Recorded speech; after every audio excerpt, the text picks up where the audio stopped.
सोचिए, एक तरफ एक महिला मां बनने के बाद अपने बच्चे को पूरा वक्त दे सके, इसके लिए सरकार ने मेंटलिटी लीव को बढ़ा दिया है। दूसरी तरफ इस फैसले पर सवाल खड़े हो रहे हैं कि आखिर तीसरे बच्चे के लिए पूरे साल की पेड लीव क्यों। और इस सवाल ने तमिलनाडु की पॉलिटिक्स और सोशल मीडिया दोनों पर बवाल मचा दिया है। मामला है तमिलनाडु की विजय सरकार के उस फैसले का जिसमें तीसरे बच्चे के जन्म पर महिला जो कि सरकारी एम्प्लॉय है उन्हें 1 साल की छुट्टी का ऐलान कर दिया गया है।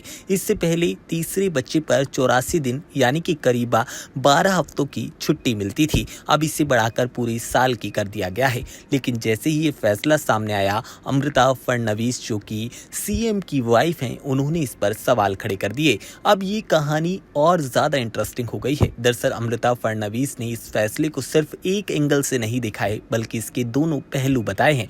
उनका कहना है कि एक महिला मां बनने के बाद अपने बच्चे के साथ वक्त बिताना चाहती है और ये उसका बेसिक राइट है। इस नजरिए से इस छुट्टी को देखा जाए तो ये बिल्कुल ठीक है। लेकिन सवाल ये है कि तीसरे बच्चे पर भी एग्जैक्टली 1 साल की छुट्टी, वो भी पेड, आखिरकार क्यों। यानी कि अमृता का सवाल छुट्टी के खिलाफ नहीं है, बल्कि तीसरे बच्चे के लिए इतनी लंबी पेड लीव को लेकर है।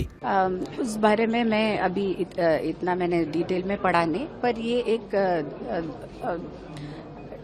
दुधारी तलवार में बोल सकती हूँ। एक तरफ हमारा पॉपुलेशन बढ़ रहा है तो ऐसे निर्णय लेके आप थर्ड बच्चे के लिए प्रोत्साहन दे रहे हैं, पर दूसरी तरफ एक फंडामेंटल राइट भी होता है स्त्री का कि वो बच्चा होने पे चाहे 2 हो या 3 उसको समय दे उसके संगोपन के लिए।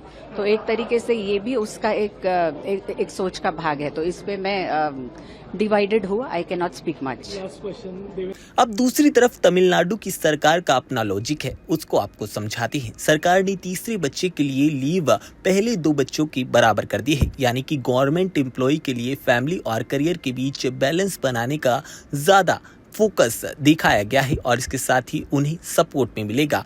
अब इस फैसले को लेकर एक और बड़ा एंगल सामने आया है और वो है पॉपुलेशन ग्रोथ का।